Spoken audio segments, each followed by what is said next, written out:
Hey y'all, welcome to the Clock Tower. I'm Colton, here with Brandon. Worlds has come and gone. The season is over. We're going to talk about those results as well as a couple of announcements for English. We will start with Worlds. Tournament took place a little over a week ago in Japan. 56 players invited. All players who got one of the invites from a BCS regional. Looking first at top 8. Caligura, Hololive, Choice Pants, taking home the win. This was a list that did not see a ton of play during the BCS season, but was the Hololive deck of choice for the Gura top end. At Worlds, it finished first and fourth. We'll get more into it in a second. Standby Murin for Slime coming in second, as well as two other spots in top 8. Toph Azula Avatar finishing third, and Adventure Time Standby Choice also making top 8. So we'll start with this Caligura list. I played Caligura this year, and I came in 12th in Chicago with it. So I've been excited about this list for a minute. It's more consistent than the Standby because you have the mill that gets you out of bad deck states on the level 1 combo. You get to slam CXs over and over again to keep pushing damage all game long. It just has that little bit of extra consistency that I think really puts it over the top, especially because you're still running 30 plus triggers. But yeah, this is a solid list. You know, it runs the traditional soul trigger package, the Ina level 0 with the bonus soul trigger, the Kali into the Gura. It runs the tap counter. It also runs 3 copies of this Noelle. That is an early play that pumps itself up to 14 and denies backup. And it also on attack can pay 2 for a 3-card Icy Tail. So I think that's an interesting piece. There are 3 of those in there. A lot more off finishers in this list than you would see in the typical Gura list. Because it doesn't stand by a Gura out for free, you're more likely to only have 2 lanes of Gura on the board. So you've got 3 of these Noelles and 2 of the Kali Musashis as well.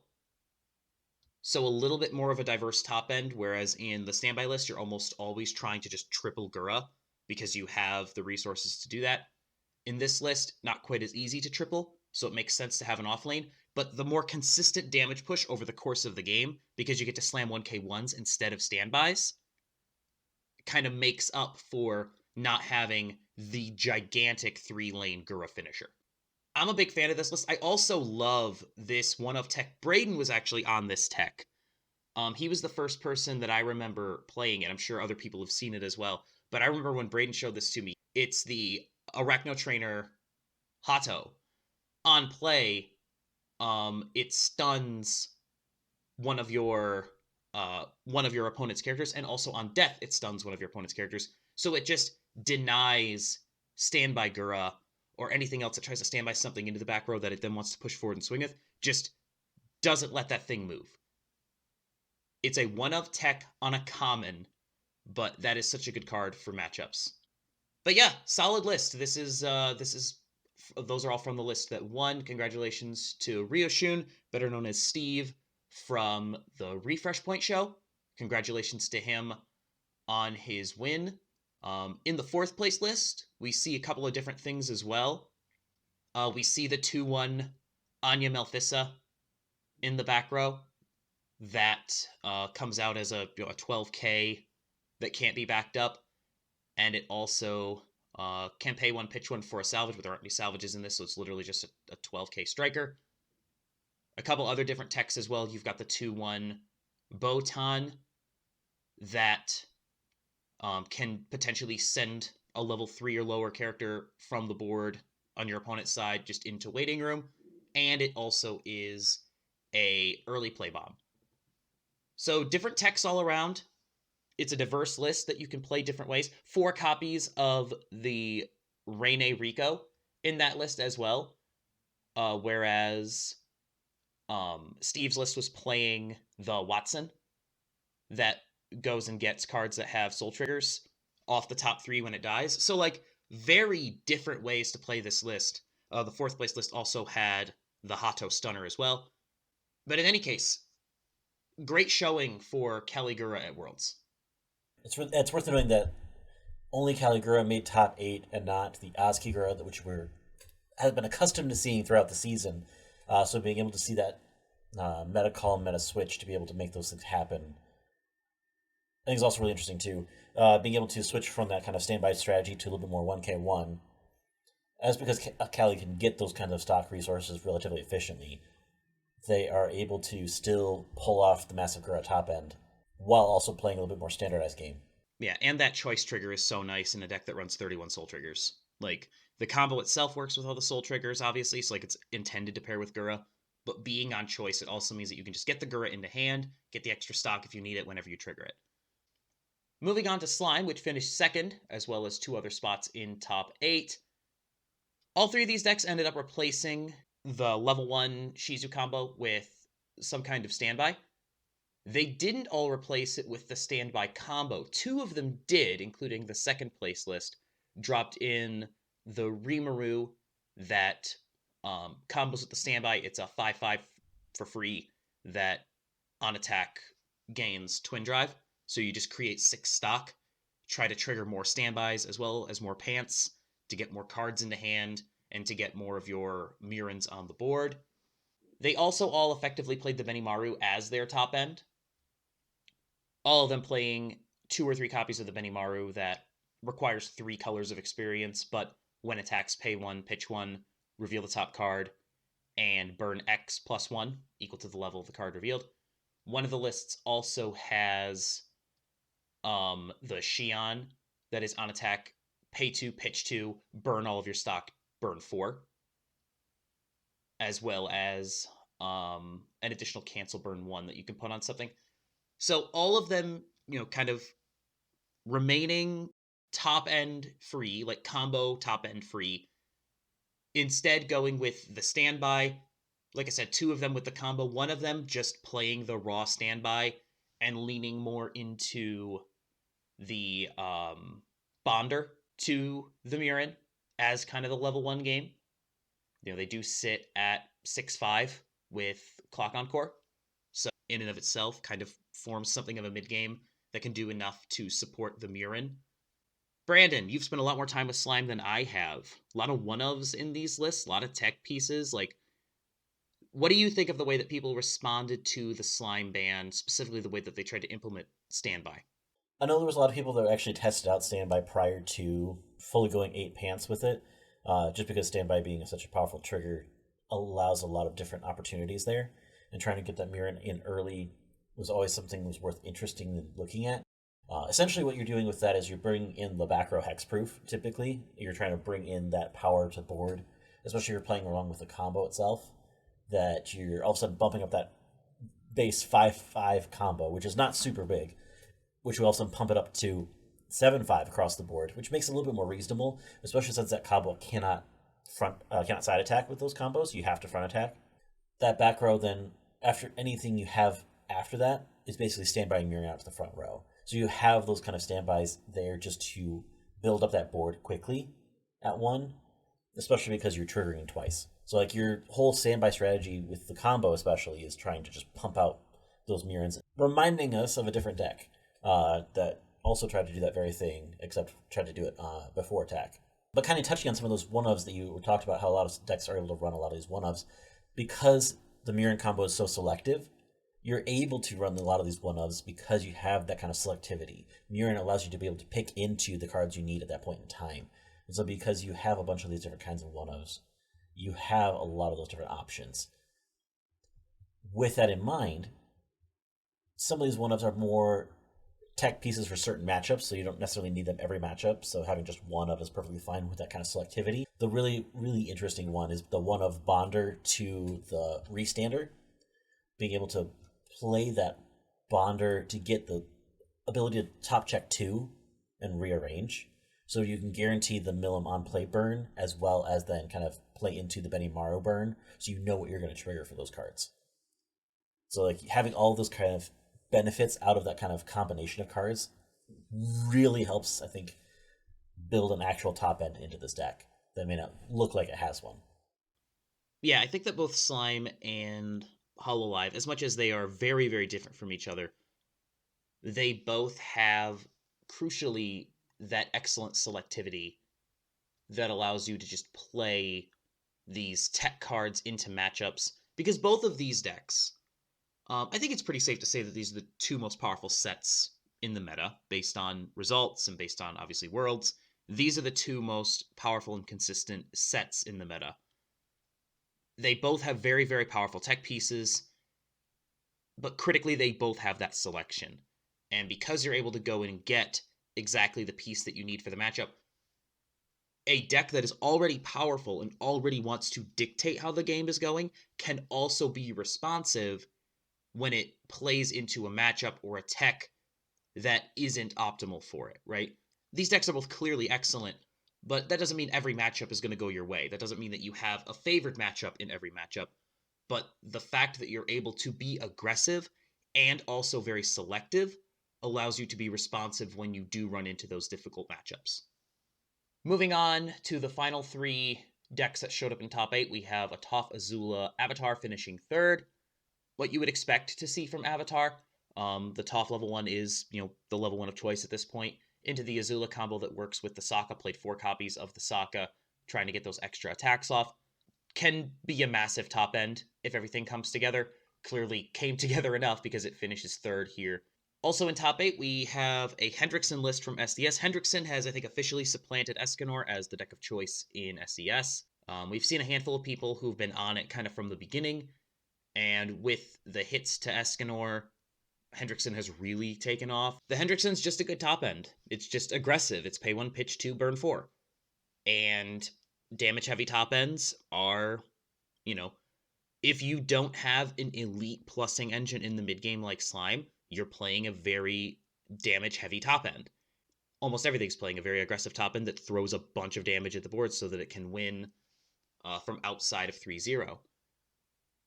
Its plussing engine is interesting. It's one of the most unique in the entire game, heavily leaning on the Elizabeth Brainstormer, both as a brainstorm to plus and also the combo with the Stock Soul. The Stock Soul trying to generate stock every time you slam it, as well as getting you an additional card.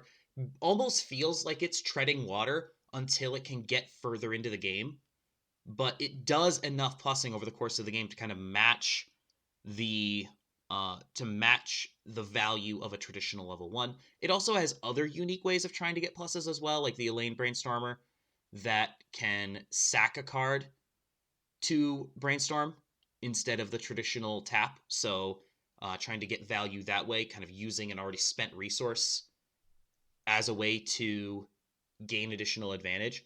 So it's a very unique build. It's a very unique mid game. Also playing 4 copies of the Meliodas that tries to get big if it has a copy of itself on the board. But it culminates in this very big finishing turn that also has these other tech pieces. You've got a really good healer. You do have the top check 3 that gains soul and bounces, right? So you don't have access to that in the Escanor, but you do in this list.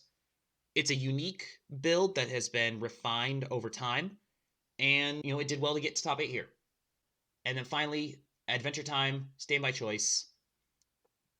Absolutely the dark horse. We basically wrote this off when we did our tier list. It was like, yeah, it did great in its regional. Good job to the player, good job to the deck, but we don't expect it to do anything in Worlds. It did. It did great. Demon Bloodsword is actually extremely good.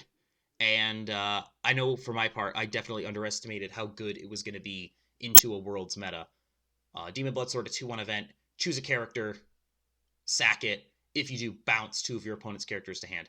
If your opponent is running anything that is standby heavy or trying to cheat things out, you just go, nope, back to your hand they go. It bounces Mirrans so that they're not holding board cross turn, and then they have to play them down and use the stock that they got off the Mirran to play it back again. Or it's bouncing Guras. It's bouncing anything that was brought out on standby in Swiss top 8. It just works. In addition to that, you have your own standby combo, as well as what was, when it dropped, probably the most efficient level 3 in the game, and is still quite efficient. The Finn and Jake, pay 2, pitch 1 on attack, and it gives cancel burn 1 to itself, as well as burn 2 at the end of the card's attack. So it's really consistent closing from 3-0 and has the ceiling to close from a little bit further out. Deck is still good. Deck is probably better now than it has been in a long time. So yeah, those are the other 3 that showed up in top 8. Brandon, what are your thoughts on these 3 that are definitely kind of outside the top 2 of Hololive and Slime in terms of both representation and results, but still made it to top 8 at Worlds? Obviously, very, very relevant. Yeah, no, definitely. They definitely have those kind of things that can really help to make a difference. All 3 of these really have that kind of explosive top end, right? That top end to be able to reach from outside of 3-0 to be able to close out a game. So even if, for whatever reason, they kind of fall behind, they have that opportunity to kind of close the gap there. They also have the resource generation engines. Both the Elizabeth and the standby combo in Adventure Time have that kind of stock charge kind of idea. So trying to build up those resources quickly into stock to help then turn around and use those to pay out for either that explosive endgame or for the mid-tool pieces to help generate some kind of sustain. The avatar list really kind of building up for that finisher. That finisher doesn't require as much stock to make that happen because you're kind of doing a lot of it through triggering through the turn, but being able to effectively set up your deck to the right deck state is actually kind of a little more important with that deck, and it has the tools to do that in that list. So it's more of just building up and setting up for your endgame finishes, and all 3 of those decks have the capability to really be truly explosive in that way. Both the Avatar and the Adventure Time kind of cut it in right there at that last second, coming in at X2 into top 8, whereas the SDS deck did go 6-0 during the Swiss rounds. Yeah, tip of the hat to Senko for making it through Swiss at 6-0. Was in first place going into top 8, but obviously top 8, the brackets reset.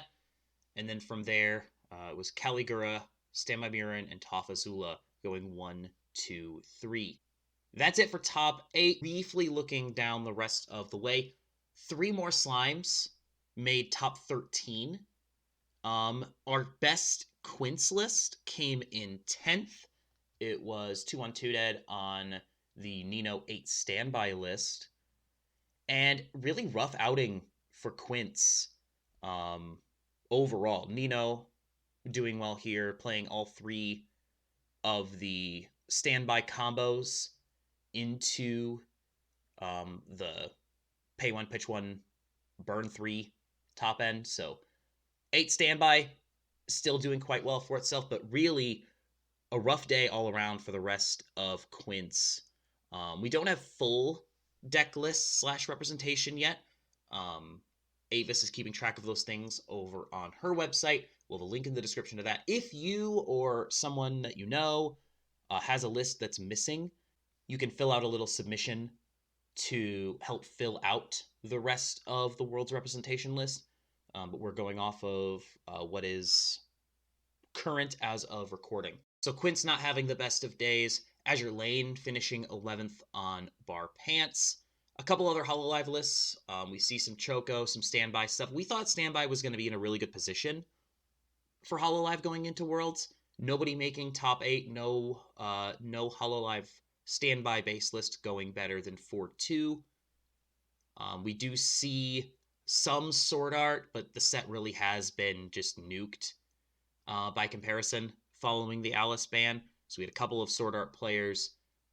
Best one so far reported is 3-3.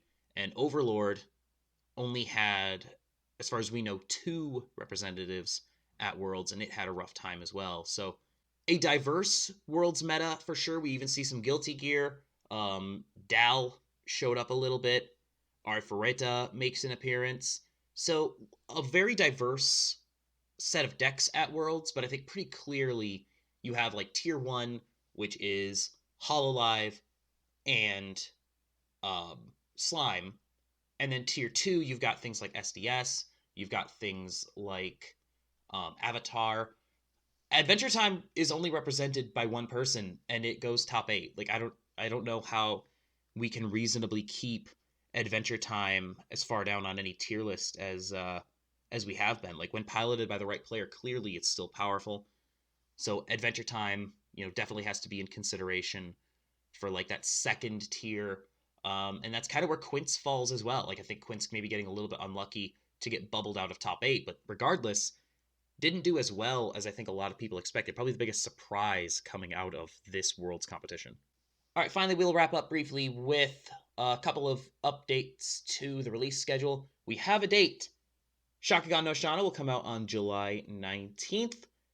One other addition to the schedule as well, we are getting a reprint for JoJo Golden Wind, which has fueled plenty of speculation that there may be future JoJo coming to English. There have been some issues with licensing and regions. I don't know all the details. I'm not a trademark lawyer, but we are getting a JoJo Golden Wind reprint, and I think it's reasonable to expect that might be ahead of a future JoJo set coming to English. Or if you're a JoJo player and actually want your cards to say what they're supposed to do, the reprint actually helps you out a lot. Yeah, one would think that they would fix a lot of those errors in this reprint, as well as just the fact that JoJo cards just aren't super available. Like I don't think they printed a ton of them, if I remember correctly. It's been a minute since JoJo came out, but JoJo not an easy set to acquire. So if you want to play JoJo's, you can get your pre-orders now. They're available. So talk to your local game store. Nothing confirmed, nothing announced, but the presence of a reprint for an older set is at least a sign that there's something to pay attention to. And that's unfortunately all that we have right now. But maybe there will be something announced at the next product stream this spring.